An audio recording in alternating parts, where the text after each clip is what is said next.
Hi guys, Joe here and welcome to 750 Gaming. In this relatively short video, I'll see if an old wives' tale can be used to rescue a varnishing disaster, all of my own making.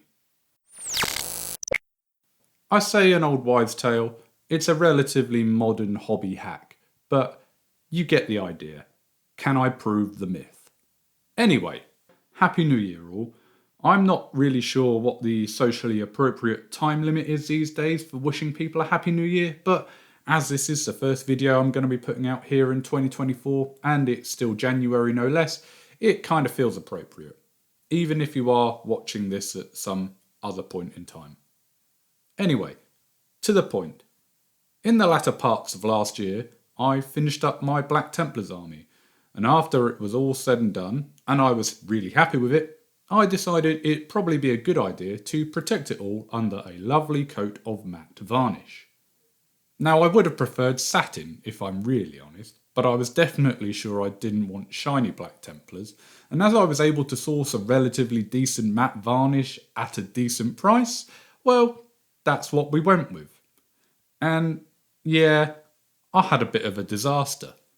The varnish on my High Marshal Helbrechte Aragorn dude dried all foggy and misty. The big focal point of my army, the piece de resistance of all my hard work over the last year, suddenly, in one fell swish of a rattle can, now looked like a heap of crap. So a little bit of layman's science for those who are interested. By design, gloss varnish dries in a nice smooth layer so that all of the light gets through to your colour underneath and then reflects back to the eye and gives you that nice shine. Matte varnish, on the other hand, doesn't. It dries with microscopic ridgy type textures, and this helps diffuse the light so you get less reflection and you get that matte effect. And there's a few different possible causes to where I failed miserably in my attempt to give my toy soldiers another layer of armour. I could have failed to agitate my varnish enough, or sprayed too close to the minis, both of which can cause issues with the projectile solvent and varnish mix, all of that. But ultimately, I'll take full responsibility here. In my tendency to rush things towards the end of a project so as to hasten my sense of closure, I varnished these guys outside in late November on a cold, damp day, so I only really have myself to blame. The added moisture in the air got stuck all on top of the miniature and then underneath the varnish, and it caused even more light diffusion, and there you go, a lovely, foggy, cloudy, misty model. So what to do? Well, honestly, there's not actually all that many options. And after reading up on a few other people's experiences on the internet with this kind of disaster, it often ended up in them stripping and repainting their beloved creations entirely.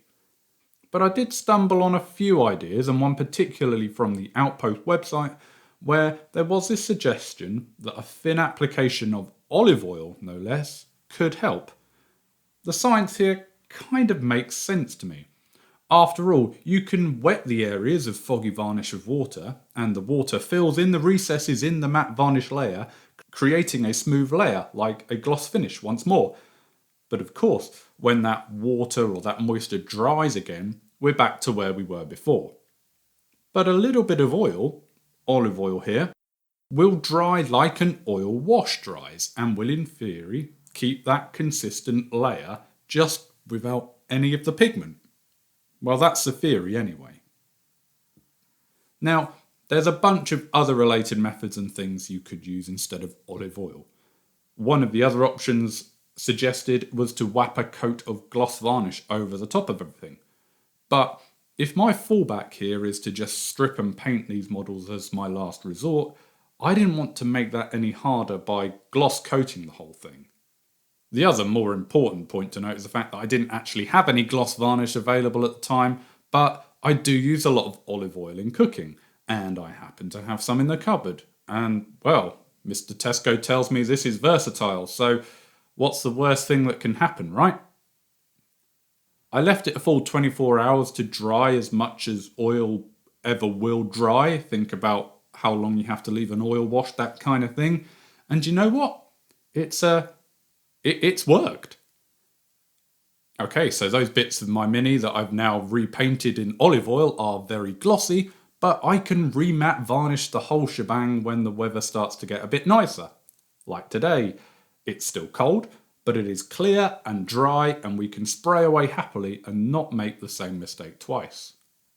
So there you go. I've not had to strip and repaint. The time I've spent on my army centerpiece was not in vain after all.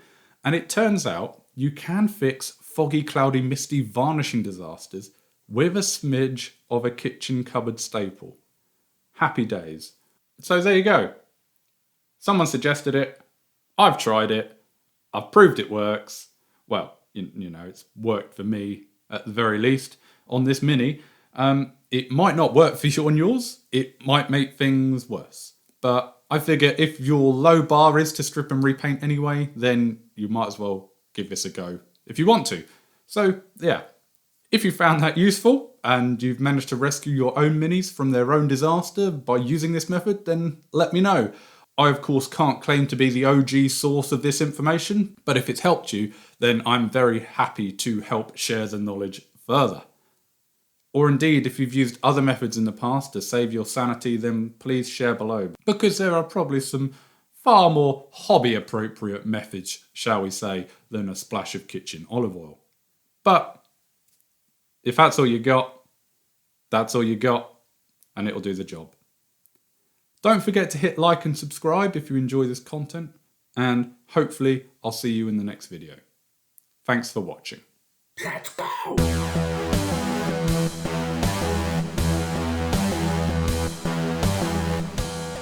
Yes, thanks for watching. Do give this video a like and a comment if you enjoyed the content, or indeed otherwise, as I do love to read your thoughts and ideas. As ever, this is just a bit of fun for me. I don't have a regular release schedule or Patreon or anything, so hit subscribe if this is something you'd like to see more of, and you can catch my content when it happens. Hopefully, I'll see you next time.